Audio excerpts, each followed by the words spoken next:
아이들 먹는 급식 반찬통에 모기 기피제와 계면활성제 성분을 넣은 것도 모자라 버젓이 아이들 보는 앞에서 초콜릿에 수상한 가루를 묻혔던 유치원 교사. 뉴스파이터가 적나라하게 고발해드렸죠. 그런데 이 유치원 교사 당연히 구속 수사될 줄 알았는데 영장이 반려됐답니다. 김유진 아나운서. 네, 계속해서 추가 범행이 담긴 CCTV 영상이 공개되고 있음에도 불구하고 검찰은 이 해당 교사에 대한 구속영장 신청을 반려, 즉 받아들이지 않았습니다. 하하, 박성배 변호사님, 어이가 없습니다. 아마 많은 시청자분들도 갸우뚱하실 거예요. 검찰이 왜 경찰이 신청한 구속영장을 반려한 겁니까?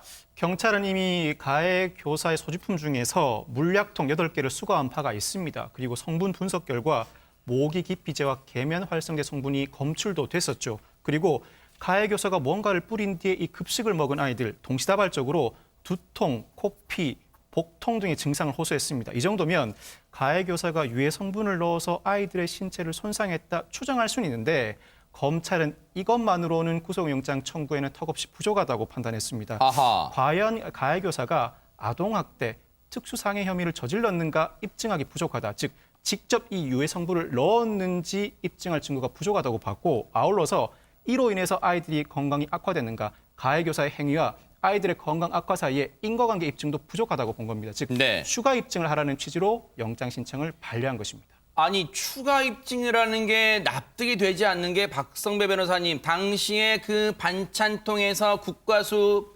감식 결과 잔존물에서 모기 기피제 성분, 계면활성제 성분 나왔고, 그리고 무엇보다 이 해당 유치원 교사 소지품에서도 동일 성분 나왔잖아요. 그런데 무엇보다도 해당 교사가 혐의를 전면적으로 부인하고 있습니다. 내가 넣었던 것은 물, 생강가루, 자일리톨일 뿐이었다고 혐의 사실을 부인하고 있는데 아이들이 먹었던 그 음식 자체, 급식과 초콜릿은 현재 당연히 남아있지 않습니다. 즉 아이들이 먹었던 음식 자체에서 모기 기피제, 계면활성제 성분을 추출하기는 상당히 어려운 상황에 이르렀습니다.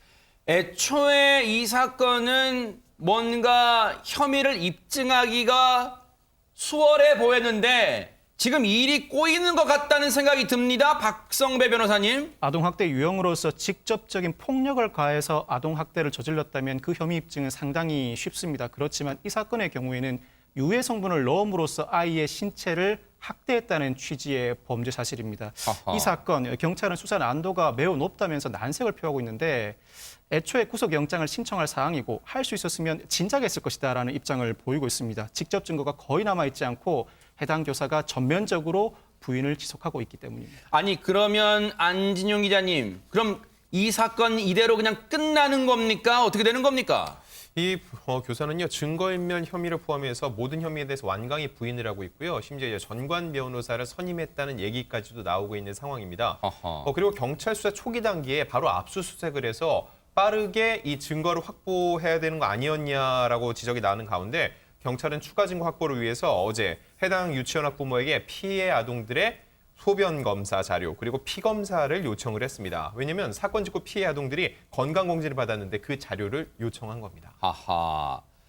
혈액 검사와 소변 검사 자료까지 일단 요청을 하면서 추가적인 입증을 좀 하는 단계 같아요. 관련해서 이 소식을 듣고 피해 아동의 부모들은 얼마나 지금 억장이 무너질까요? 관련 얘기 들어보시고 이어가 보도록 하겠습니다.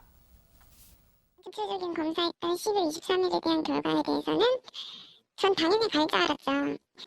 그게 안 올라갔던 거죠. 보안수사가 내려왔다, 이거 첨부하러 하더라, 달라고 그러더라고요. 피해자가 돼보니까 한없이 굉장히 슬프고 힘이 없다는 게 너무 슬프더라고요, 진짜로.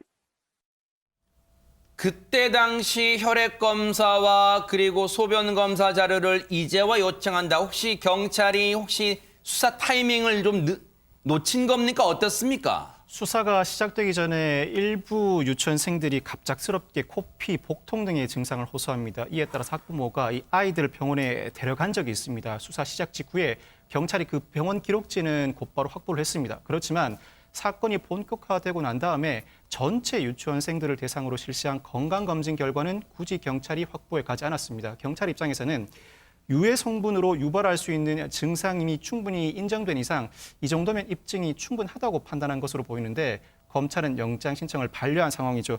이제는 어쩔 수가 없습니다. 가해 교사가 생강가루, 자일리톨 등을 넣었을 뿐이다라고 주장하고 있기 때문에 반대로 가해 교사로 하여금 그 성분들을 구매한 내역이 있는지를 확인해야 하고 아이들을 대상으로 한 것이긴 하지만 아이들을 직접 조사할 수밖에 없습니다. 당시에 먹었던 음식에서 맡았던 냄새나 맛이 자일리톨, 생강가루인지 유해 성분인지를 직접적으로 확인하는 외에는 달리 방법이 없어 보입니다. 이러다 보니까 경찰이 당시 초동 수사가 미진했던 거 아니냐 이런 질타가 나오고 있다면서요. 김유진 아나운서. 네, 가해 교사는요, 경찰 조사를 받은 그 다음 날에도 바로 유치원으로 출근을 했습니다. 하하. 학부모들은 이 내용을 들어서 유치원의 관리 소홀을 지적하고 있는데요. 네. 이 시간 동안 충분히 증거를 인멸할 수 있었다는 그런 지적인 하하. 거죠. 더욱이 교사는 조사 다음 날에 와서 범행을 추가로 저질렀다는 점을 밀어볼 때 네. 학부모들의 걱정과 뭐 이런 질타는 어찌 보면 당연한 것 아닌가 싶습니다. 관련해서 피해 아동의 학부모들, 부모들 얘기 한번 들어보시고 이어가 보도록 하겠습니다. 선생님은 제2의 부모예요.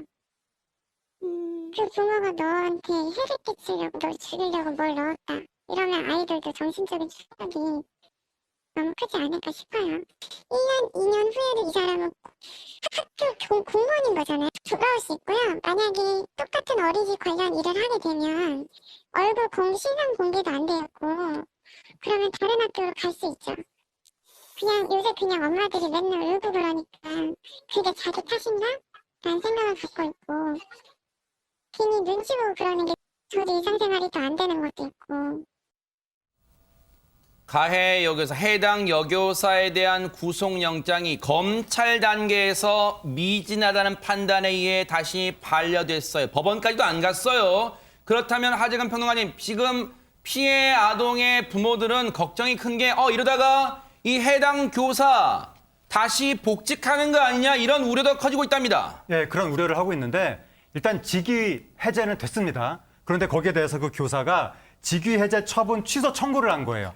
그래서 교원 소청 심사위에 지금 심사 결과를 기다리고 있는데 네. 가끔가다 교원 소청 심사위에서 좀 이렇게 학부모들이 깜짝 놀랄 정도로 다시 교단으로 돌아오는 경우가 왕왕 있기 때문에 그래요? 아하. 요번에도 혹시 뭐 증거가 부족하다 이런 식의 이유로 돌아올 수 있는 거 아니냐 네. 이 부분들을 학부모들이 굉장히 걱정하고 있습니다. 경찰이 추가 입증, 혐의를 추가 입증할 만한 자료를 못 내놓는다면 이 직위해제 처분, 가처분 이 소송에서 뭔가 우리가 생각하는 것과 다른 뜻밖의 결과가 나올지도 모르겠다 생각하니 정말 억장이 무너지는데요. 이 사건도 뉴스파이터가 계속해서 눈부릅뜨고 바짝 따라붙어 보도록 하겠습니다. 자, 여러분과 함께하는 뉴스파이터 이제 다음 얘기로 넘어가 보겠습니다.